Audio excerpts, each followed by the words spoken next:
Yeah.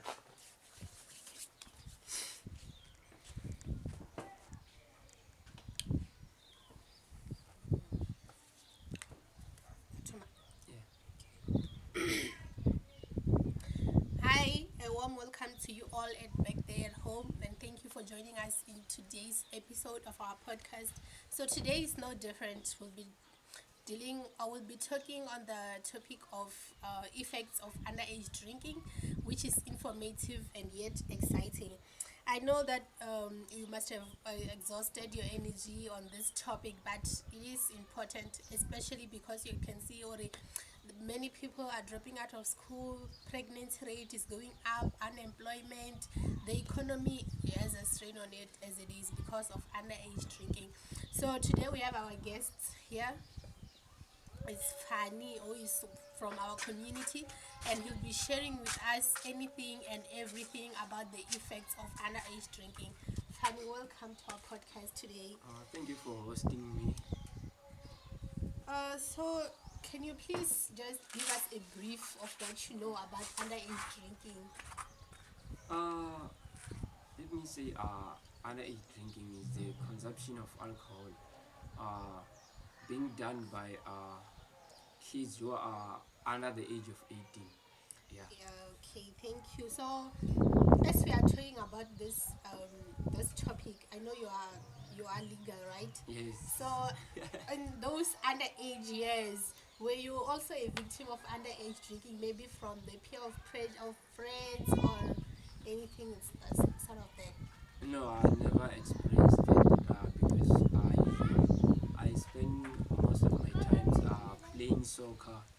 Yeah, I was at the field, so I never had that pressure from friends who are busy drinking and stuff. Oh, so you're one of the lucky kids. You're not one of the cool kids, ne? Yeah. Okay, so in our community or in the community that you live in, can you say that the percentage of underage drinkers is more or less?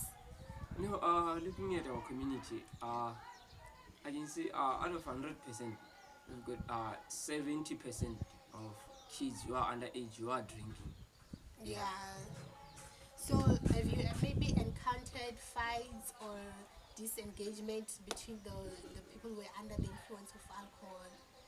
Yeah, I once had a problem like with this other young guy. He was under, yeah, according to my research, he was underage. So, like, you know how they behave. So, yeah, Yeah, their so, behavior yeah, their is behavior is totally, different from yeah, those who are sober. yeah. So how do you deal with it?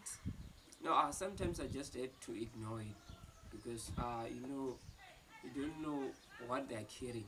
Uh, Once these guys use under the influence of alcohol and stuff, some of them they're carrying weapons, so they can end up hating you. So mostly I just ignore them and continue with where I'm going. How about taking them to the police? Never thought of that. Maybe on one occasion. No, you know our law, uh, we, you can't just go to the police and open a case without a valid reason. Yeah, they will need a valid reason. So, going to report a kid who's drunk, they're going to say, What did he do or he do?" So, if he does nothing, so there's no case for that. Yeah, I can agree. I can agree with you on that because even I, when I was doing this investigation of effects of alcohol, I was told that they don't get arrested for drinking. They just give them tickets. In Yeah, your opinion on this one, do you think it's right that they just let them go? I think, Because even the tickets, they say that the magistrate denies it and take it back. yeah, I think this thing of giving them tickets is it's not working because according to myself, like they need to be taught that every action or anything they do which is bad or wrong, it got consequences. So Yeah. they need to face, uh, they need to be charged for for that. So, what are your idea or thoughts on how they can stop that? Because even their parents, they say that they do go and open cases against them, but they only get away with protection order. Just I that think only. the problem starts with the shebins owners ne? Or tavern owners. Most taverns don't have security. You know, back there was securities. I couldn't go inside a tavern if I'm underage. Mm. Yeah, I know the security won't allow that. So nowadays there's no more security. So, and the main point or the main focus of tavern owners is to make money. So Yeah. they don't care about the age now. That's why when they say or their seasons of pens down, Yeah, they are they hosting lower gigs. their Yeah, prices on yeah. alcohol. Yeah. Now So we're going to festive seasons. Uh, uh, let's check. I've seen more than 15 posts about pens down. They're already preparing for pens down, but kids are busy writing. So I'm sure the kids are already targeting yeah, cheaper places by they are now. already targeting cheaper places. Yeah, it's a problem. It is a Yeah, that's the problem. problem. So in your community, the kids that you have seen who are underage drinkers, are they from privileged home or those from poor homes? Uh, yeah, both. Mixed. Yeah, they're mixed. But who can you say influences the other more?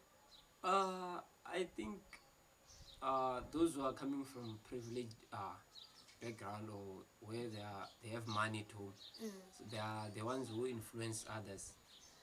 Because mostly you might find that those are the ones who are buying alcohol to support all the other youngsters. Yeah.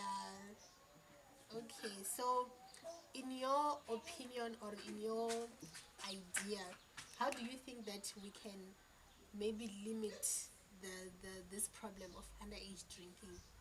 Uh, Or let's say to decrease the rate of unemployment, dropping out of school, pregnancy, you name them, all those that you know. I think we need to look back where our government, yeah, I blame the government for this. How? Yeah, we need to look back when they said corporal punishment at school Mm. should be prohibited. That's where things got out of hand. And Mm. you know, after corporal punishment was dismissed, uh, kids were given rights, and mostly these rights are They not. don't live up Yeah, to the responsibilities of yeah, the yeah. rights. These rights are being misused, and it's not right. Mm. Not. That's why you can find or kids also go with alcohol at school. I heard that even the kids from primary, they go with Yes, alcohol at school they, in their juice bottles. yeah, they do You go see. with alcohol, and not only alcohol. Mm. You may find knives, screwdrivers, and those harmful equipments, and you may ask yourself, why are these kids bringing these things to school? If you asked a kid who is going with those things at school, or why are Yes. you doing this? This one time I did ask a kid. I was having a gun light and a knife. So Was it primary or secondary? it's a primaries, probably What? grade 6. I And mean, those then, kids are less than 15 years. yes. And then he said, the gun light, it was not his, or it doesn't belong to him, but knife do belong to him.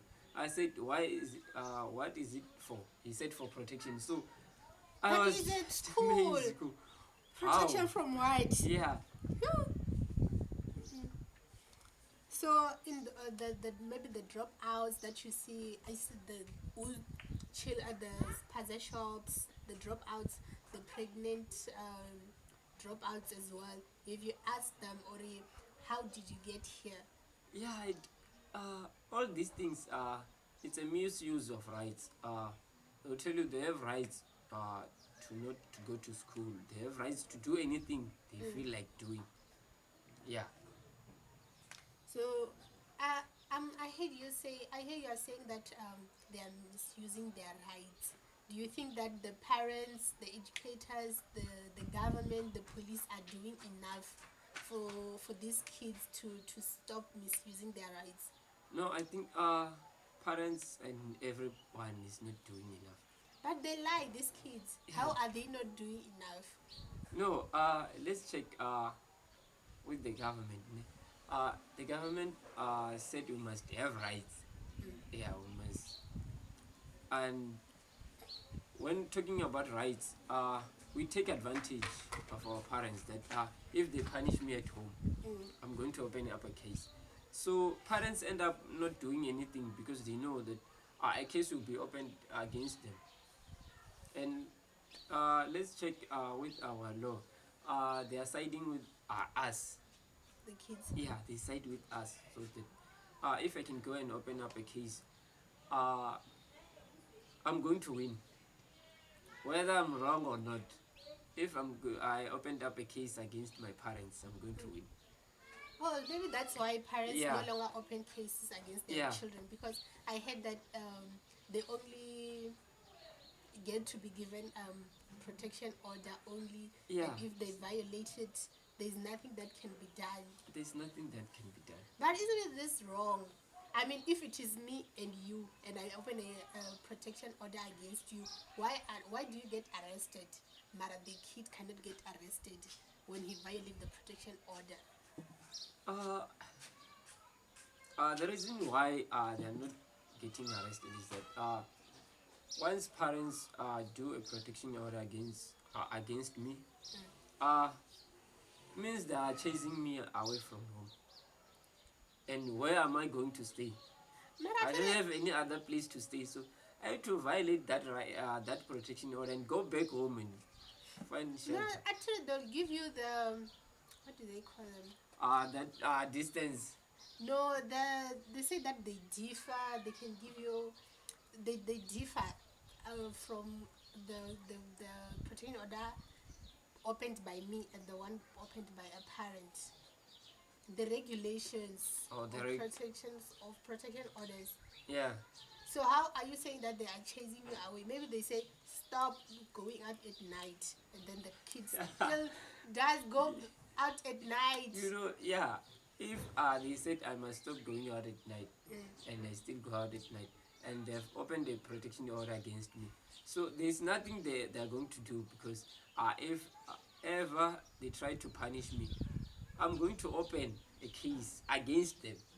You see, So you stand with that these kids should not be punished harshly, I think kids need to be punished. Long but before not harshly. we were being punished, and now it makes sense. To me, it makes sense now that back then when they punish us, it's not that they had this mentality of hate or towards us. They were trying to show us the direction or where to go. We need to stay on this lane. But also the protection order is still showing them the way, isn't it? No, I think this you can say if you had a kid, uh, I'm your neighbor, and you are failing to show your kid the way. This if you bring your kid to me, there's a 70% possibility that I fail too. It must start with you. So when you see these kids, then the effects of underage drinking and Yeah. the kids drinking, how do you think that it affects our economy as a country? Uh, let's check. Kids who are abusing alcohol and drugs. Once they are drunk or once they are under that influence, most things are happening, such as crime. Like they do some nasty things which are unacceptable. So you can say that it does affect our economy, Yeah, it does affect our economy. especially because kids not then others will be falling pregnant, others dropping out of school. Now they are stealing and all Yeah, sorts, right? yeah. Okay, so thank you, Fanny, for joining us today.